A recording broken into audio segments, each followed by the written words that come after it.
Qui mieux que soi-même peut expliquer ce qui découle du triptyque corps, esprit, âme? Seul un témoignage peut exprimer ce qui se passe à l'intérieur et au-delà de l'aspect théorique.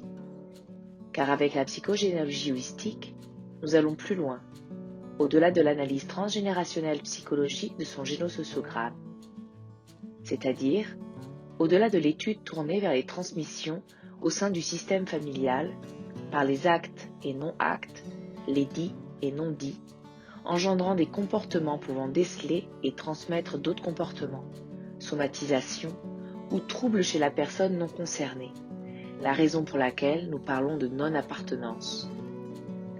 Alors voici une petite partie de ce que peut permettre le décryptage psychogénéalogique et holistique. Par respect et confidentialité, je n'ai pas nommé les membres de ma famille. Mon témoignage tournera sur les 2 choix principaux, ou non-choix de ma vie. Dans ce témoignage, je n'évoquerai pas mes propres traumatismes, somatisations ou souffrances personnelles que j'ai pu hériter intrinsèquement, car ceci reste de l'ordre de l'intime et je choisis à qui je souhaite le faire partager. Je ne vais pas non plus entrer dans les moindres détails, car sinon j'en ai pour des heures entières, mais vous offrir le premier jet d'un décryptage. Je vais simplement vous expliquer le sens des synchronicités que prend la vie suite à un programme transmis par sa lignée et comment agit le décryptage au-delà d'un système familial dans lequel nous grandissons. Donc, voici les raisons pour lesquelles mon âme m'a choisi pour s'incarner.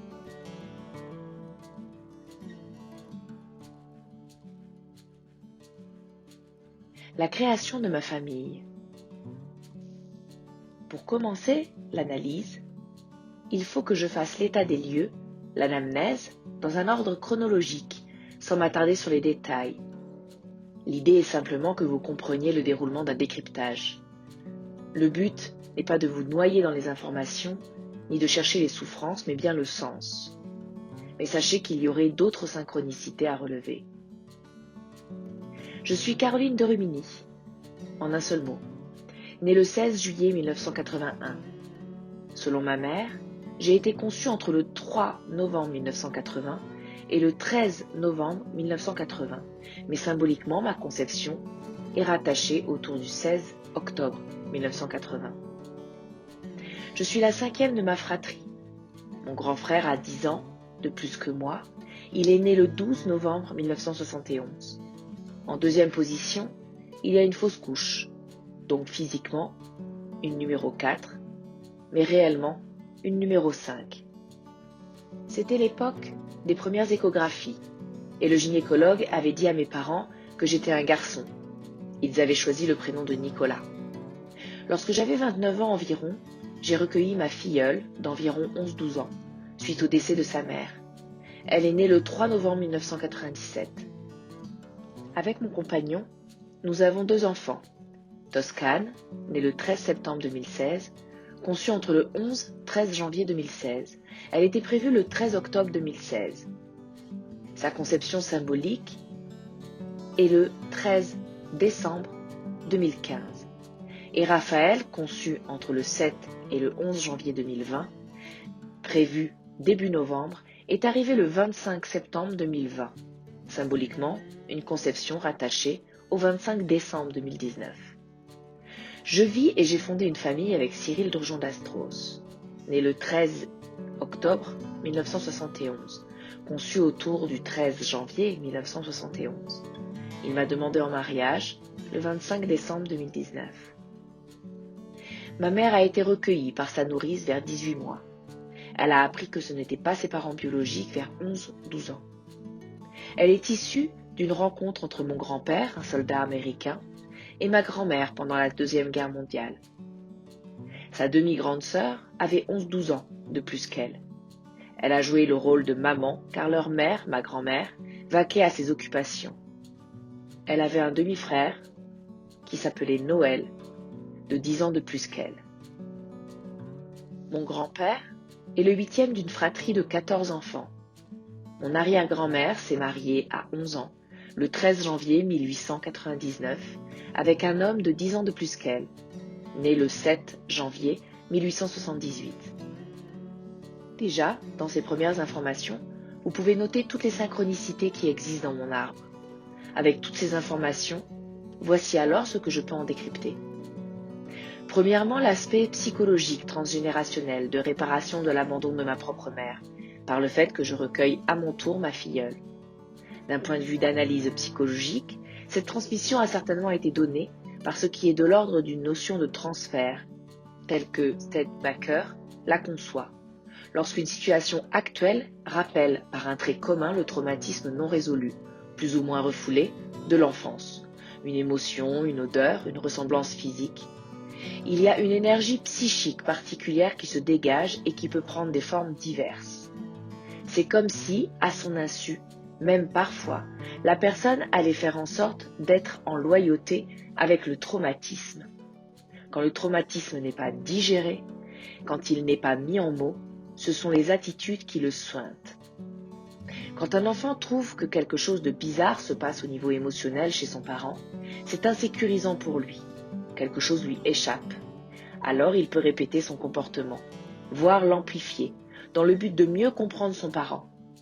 Donc, un comportement au départ banal se répète, s'installe, se fixe et finit par devenir un symptôme, car il est amplifié par les réactions de l'entourage, vu qu'il fait vibrer en eux une corde sensible.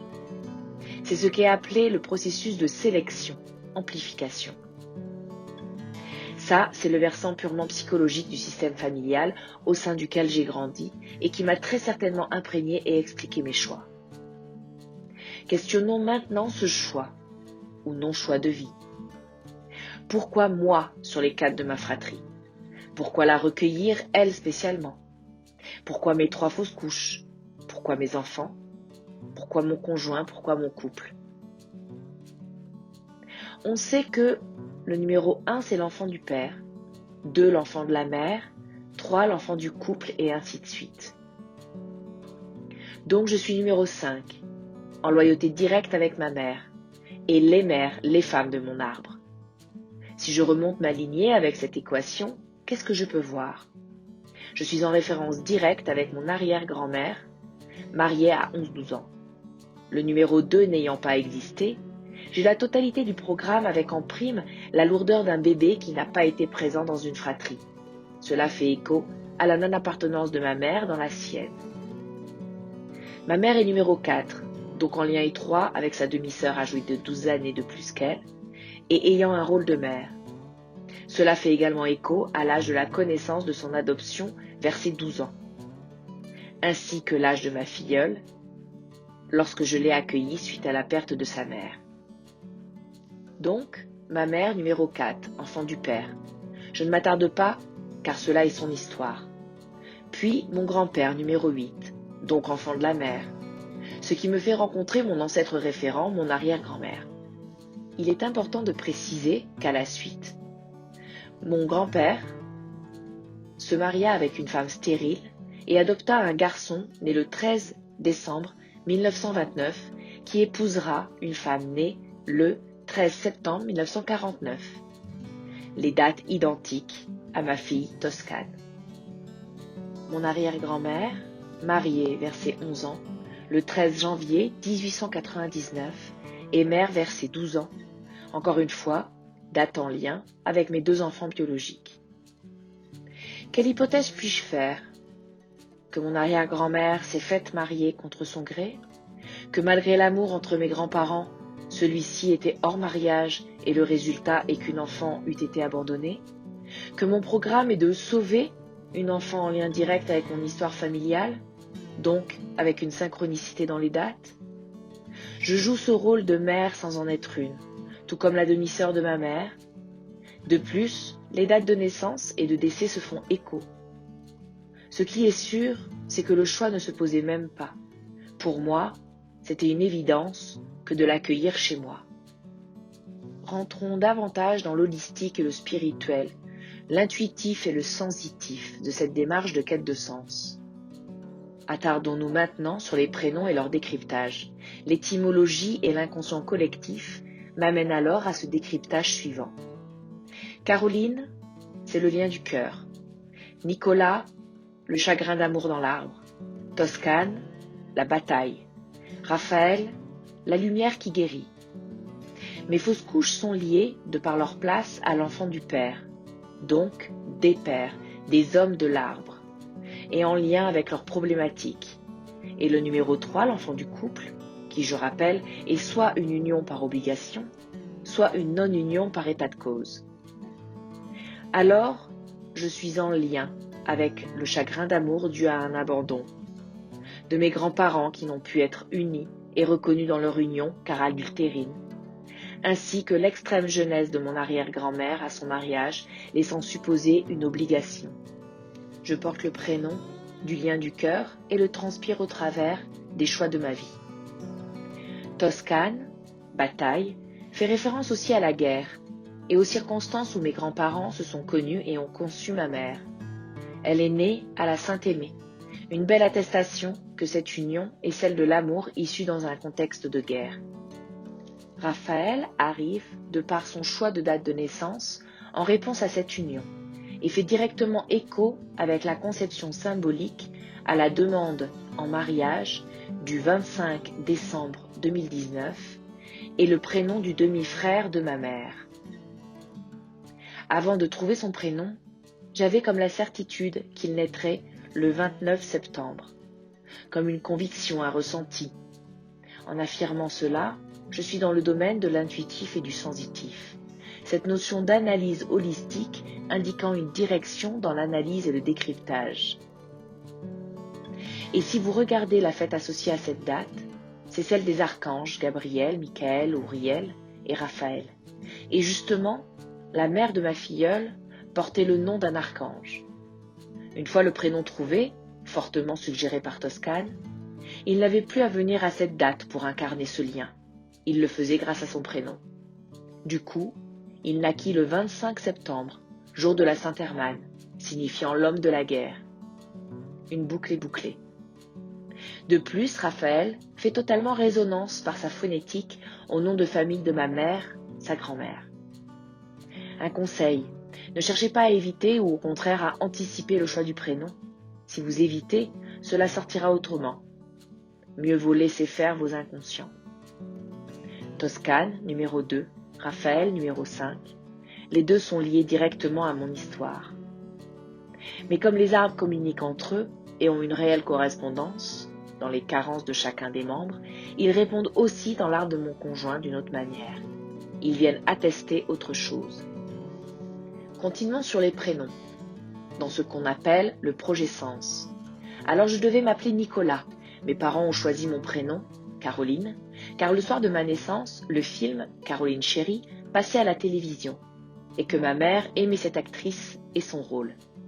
Lorsque l'on regarde les premières minutes de ce film, Caroline, l'actrice principale du film, est très en colère, car c'est le jour de son anniversaire, le 14 juillet 1789, en pleine prise de la Bastille, et qu'elle ne pourra pas fêter son anniversaire. Je rappelle que notre fille porte le nom de Toscane, signifiant bataille, et que si l'on regarde de plus près, la Saint-Toscane n'est autre que le 14 juillet. Personne ne le sait, puisqu'il y a inscrit « Fête nationale ce jour-là ». Évidemment, je ne savais pas tout cela avant que l'on choisisse son prénom, surtout que ce prénom a été choisi par son père. Voici que Cyril entre dans l'arène. C'est le moment où, comme j'aime le demander, la question qu'il faut se poser, à quoi me sert l'autre? Qu'est-ce qu'il vient jouer ou rejouer, compléter ou résoudre? Hormis le fait que je l'aime pour tout ce qu'il est, il va venir répondre à mon arbre. Cyril est né le 13 octobre 1971. Il a donc une conception le 13 janvier 1971. Cela vient en synchronicité directe avec le mariage de mes arrière-grands-parents. Cyril signifie amour ancillaire, c'est-à-dire l'union entre une bonne et un servant, ou le contraire. Je peux émettre l'hypothèse que le mariage entre mes deux arrière-grands-parents est l'issue d'une union à caractère ancillaire. Mon nom de famille a perdu sa particule à la Révolution française. Les aristos avaient le choix de perdre la tête ou de perdre leurs particules. Le choix de mes ancêtres a été de perdre leurs particules. Or, Cyril a un nom de famille avec une particule. Évidemment, je ne l'ai pas choisi pour ça consciemment. surtout que nous vivons à une époque où les héritages familiaux ne sont plus que psychologiques généralement. Bref, en m'unissant à lui et en souhaitant qu'il me demande en mariage, j'allais récupérer la particule perdue de mes ancêtres. Également, il est à noter que mon frère et l'une de mes sœurs, leurs conjoints, ont un nom de famille ayant perdu également leur particule. Cela fait directement référence à la prise de la Bastille et au fameux 14 juillet. Aussi, Cyril et moi avons 10 ans de différence. Lorsque je l'ai rencontré, je me disais « Je ne peux pas être avec lui, il a l'âge de mon grand frère ». Encore une fois, cette phrase est signifiante dans la synchronicité. Mon grand frère a 10 ans de plus que moi et mes grandes sœurs le suivent et se suivent de 2 ans. Ils ont composé une vraie fratrie. Étant la petite dernière, avec une plus grande différence d'âge, je n'ai pu être dans leur clan. En m'unissant à Cyril, psychologiquement, je jouais cette situation qui m'a manqué au sein de ma fratrie. Je réintègre une énergie clanique. Aussi, la différence d'âge entre mon grand-père et le mari de ma grand-mère, et celle de mes arrière-grand-mères et mes arrière-grands-pères. Nos deux âmes devaient alors se rencontrer pour réparer, pour transmuter et pour enfanter ces histoires de mariage et d'union bancale, réhabilitant un vrai lien d'amour. Si bien que lorsqu'il m'a demandé en mariage, la première phrase qui m'est venue en tête a été « C'est bon, maintenant je peux mourir ». Drôle de ressenti, non? Comme si quelque chose avait été résolu. Quand je vous dis qu'il faut noter la petite voix qui vous parle dans votre tête et avouer l'inavouable, ce n'est que de cette manière que l'avancée se fera plus rapidement. Évidemment, tout ceci sont des paroles et des pensées inconscientes. Elles sont juste décryptées après coup. Je me suis amusée à remonter à l'ancêtre référent de Cyril. Et devinez quoi? Il est lié directement à un dénommé Nicolas, né le 13 octobre 1871. Je serai discrète sur toute son histoire. Elle lui appartient, celle-ci est la sienne. Alors je pourrais continuer pendant des heures, comme je vous l'ai dit. Beaucoup de synchronicité et de décryptage peuvent découler de tous ces prénoms, ces places, ces dates. C'est à n'en plus finir. Seulement, l'idée de cet enregistrement est de vous montrer et de vous faire comprendre et que vous ressentiez la force et la puissance des âmes habitant dans vos arbres. Alors une fois qu'on sait, qu'on se rapproche de la vérité, de notre vérité, à quoi cela sert? Eh bien, à agir en pleine conscience. À partir de cet instant, nous avons le choix de nos choix. Je peux poursuivre en m'amusant et en vous disant que j'ai compris que j'avais appris la LSF pour donner la parole à ceux qui ne pouvaient pas s'exprimer et aussi pouvoir faire entendre la vérité. Que notre jeune fille au père se prénommait Nawel, phonétiquement Noël. De plus, son prénom signifie cadeau et elle est née à quelques jours près, à la même date que ma filleule, et qu'elles deux font toutes les deux les mêmes études et avec une problématique liée à la mère. Est-ce des choix ou des signes de vie? Des clins d'œil que mes ancêtres m'envoient? Si la réponse se trouve dans mes propres croyances, dans tous les cas, tous ces événements ont une synchronicité avec le décryptage de mon programme. Évidemment, ce genre de décryptage demande de l'expérience et de la connaissance. Certains arbres sont plus faciles que d'autres dans leur décryptage, d'où l'importance de faire la consultation finale pour que vous ayez l'expérience et la vision professionnelle et personnalisée de votre programme.